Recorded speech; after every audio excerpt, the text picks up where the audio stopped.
MC Part 2.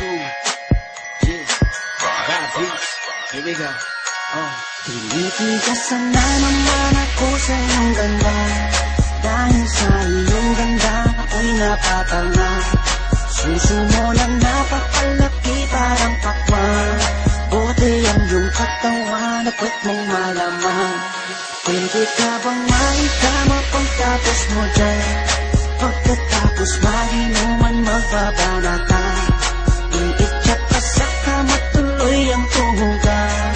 Para pang tinapay pipi ko ang palaman.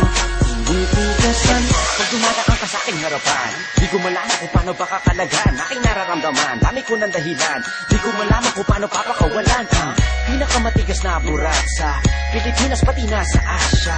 Tinalo ko pa ang punong nara, kaya naman hindi ito magkasya.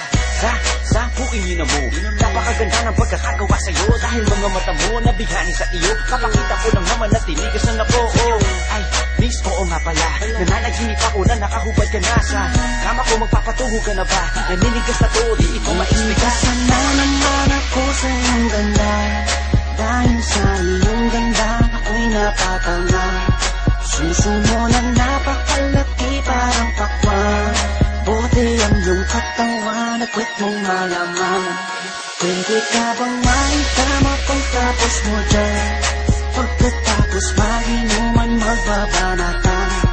Iitsak ka sa kama tuloy ang tuhugan. Para pang tinapay pipi ko ang palaman. Tinitigasan Yan ang gusto ko sa Pilipinas. Napapadala ako sa mga ngiti niya, sa mga binti niya, napakaputi niya, na parang artista, sana magpatira. Mamaya pag wala nang ginagawa, pagpapakatrina halili ka ba mamaya? Sige, sayaw ka muna, basta huwag ka mahiya. Sanay ka na siguro kahit di nakahiga. Alam mo naman na lalaki lang ako, dami kong kinahiligan pero buki mo gusto. Roromansahin kita na para bang si Hayden ko. Bibigay sa'yo lahat, ipapakain ko sa'yo. Dahil sa'yo lang ako unang tinigasan, sa'yo ko lang puputok pag ako ko'y nilabasan. Nakahubad na tayo parang si Eva at Adan. Kaya ngayon, tinitigasan na naman ako sa iyong ganda. Dahil sa iyong ganda ako'y napatanga.